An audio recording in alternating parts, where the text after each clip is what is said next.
বড় নির্লজ্জ! আমার বউ আরেকজনের সঙ্গে পালিয়ে গেছে, আবার আমাকে ডিভোর্স দিতে পাঠায়। এই, এখন তো রাগ দেখিয়ে লাভ কি? হ্যাঁ, যখন তোর বউ ছিল তখন তো তুই কিছু বলতে পারতি না।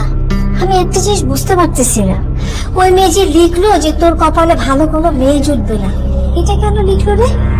বললেই হলো, ও আরেকজনকে বিয়ে করেছে, আমিও ঠিক 3 দিনের মধ্যে আরেকজনকে বিয়ে করবো আর সংসার শুরু করবো। ছেলের হাতে মোয়া, তাই না? এই, তুই 3 দিনের মধ্যে ভালো মেয়ে কোথায় পাবে বলতো? না, আমার ভালো মেয়ের দরকার নেই। দরকার আমি কালো একটা মেয়েকে বিয়ে করবো। তুমি ঘটককে বলো আমার জন্য কালো একটা মেয়ে দেখ। এই জন্যই আমি বলেছিলাম যে আমার বান্ধবীর মেয়েকে বিয়ে কর, তুই তো রাজি হলি না। এখন দেখ তোর কপালে কি ঘটলো। মা, আমি এত কিছু জানি না, আমি যেটা বলেছি তুমি সেটাই করো। তুমি ঘটককে বলো কালো একটা মেয়ে খুঁজে বের করতে, আমি তাকেই বিয়ে করবো। তোর যেটা ভালো লাগে সেটাই তুই কর। রাখেন না, শুভ কাজটাকে হয়নি, ঘাসের পর থেকে খাওয়া খাওয়া। ভাই রাখেন না মেয়েকে। কই তোমাদের হলো? আয় মা, বস, এখানে বস। ওয়ালাইকুম আসসালাম। মাশাআল্লাহ, খুব সুন্দর। ভাই, এটাই কি বাচ্চা? পরীর মতো দেখতে সুন্দর, তাই না? পরীর মতো মেয়েকে আমি চেয়েছি। আমি আপনাকে বারবার বললাম যে আমার একটা কালো বউ দরকার, আপনি এটা কি করেছেন? এই মেয়ে তো সুন্দরী। কিন্তু সুন্দর হয়েছে তাতে সমস্যা কোথায়? আমি তো বলিনি কোনো সমস্যা, কিন্তু আমি কোনো সুন্দর মেয়েকে বিয়ে করতে চাই না, এটাই আমার ইচ্ছা। না আপা, হয়েছে কি, আমার ছেলে একটা কালো মেয়েকে বিয়ে করবে, মানে এটাই ঠিক করেছে, তো তাই অন্য কিছু না পা। হ্যাঁ দেখেন ভাই, এটা আপনি কোনো কাজ করছেন? আপনি একটা কালো মেয়ের কথা বলে সুন্দর মেয়ের বাসায় নিয়ে চলে আসছেন, এই বিয়ে হবে না।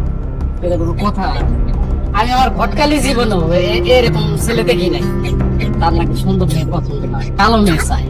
হ্যাঁ চাই। আপনি যদি পারেন তাহলে কালো মেয়ের কাছে বিয়ে দেবেন, না পারলে নাই। আমি তো আপনাকে জোর করতেছি না, তাই বলে আপনি একটা সুন্দর মেয়ের বাসায় নিয়ে আমাকে চলে আসবেন, এই কাজটা তো আপনি একদমই ঠিক করেননি। বাবা, আপনি কি আসলে সত্যি সত্যি কালো নিয়ে চান? জি। তাহলে 5টা মিনিট সময় দিন। সালমা, এই তুমি ওকে ভিতরে নিয়ে গিয়ে সবকিছু আগের মতো ঠিক করে আনো। ঠিক আছে। মা চলো তো, এখানে আর সময় নষ্ট না করে আমি দোকানে যাই, দোকানে গেলে আমার অনেক লাভ হবে। 5টা মিনিট বসুন না প্লিজ, আসল কাহিনীটা একটু দেখে যান। হ্যাঁ, মানে এবার আমি গ্যারান্টি দিয়ে বলতে পারি এবার আপনাদের মেয়ে পছন্দ হবে ইনশাল্লাহ।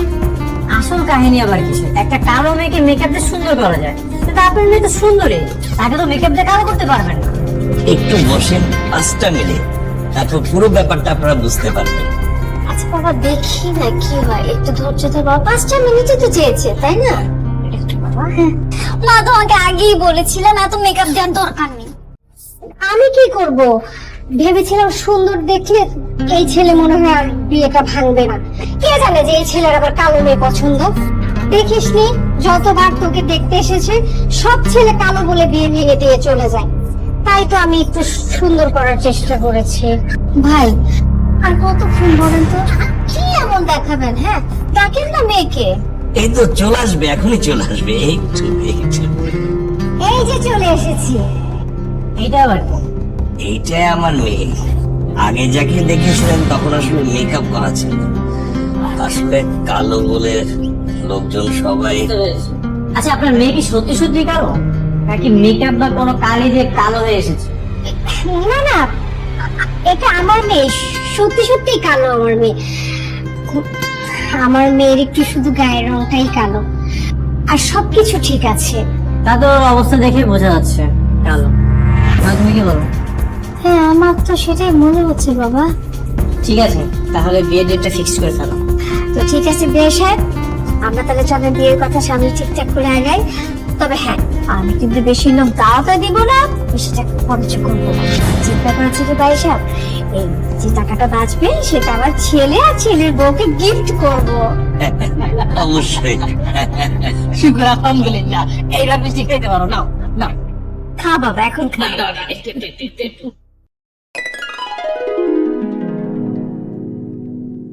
আরে কি করতেছো? সালাম করতে হবে না। আমার জন্য দোয়া করবে। দোয়া তো তোমার জন্য অবশ্যই করবো। এগুলো তো ভালো একটা মেয়ে, আর এই জন্য তো আমি কালো একটা মেয়ে দেখে বিয়ে করেছি।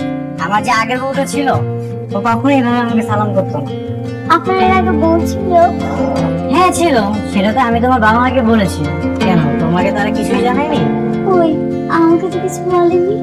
ও, তারা হয়তো তোমাকে জানানোর প্রয়োজন মনে করে তুমি তো দেখতে অনেক কালো, আর তোমাকে নিয়ে তো তোমার বাবা অনেক মহাবিপদের মধ্যে ছিল। এই জন্য বিবাহিত একটা ছেলে গেছে বিয়ে দিতে তারা আপত্তি করেনি। আমার যে আগের বউটা ছিল সে আমাকে রেখে পালিয়ে গেছে, যদি মরে যেত তাহলে আমি একটা সুন্দর মেয়ে দেখে বিয়ে করতাম, তোমার মতো কালো মেয়ে দেখে বিয়ে করতাম। তাহলে করলেন না কেন? সুন্দরী মেয়ে বিয়ে করলে তো সারাদিন সাজগোজ নিয়ে ব্যস্ত থাকতো, আমি যে তার স্বামী আমাকে টেক কেয়ারই করতো না, আর এই জন্যই কালো একটা মেয়ে দেখে বিয়ে করতাম। আমি এবার বুঝতে পারলাম আপনি আমাকে দেখতে যাবার পর কেন কালো মেয়ে খুঁজেছিলেন। বুঝতে তো ভালোই, আর তুমি তো দেখতে কালো ভূতের মতো, তোমাকে নিয়ে বাইরে ঘুরতে গেলে তোমাকে দেখে তাকে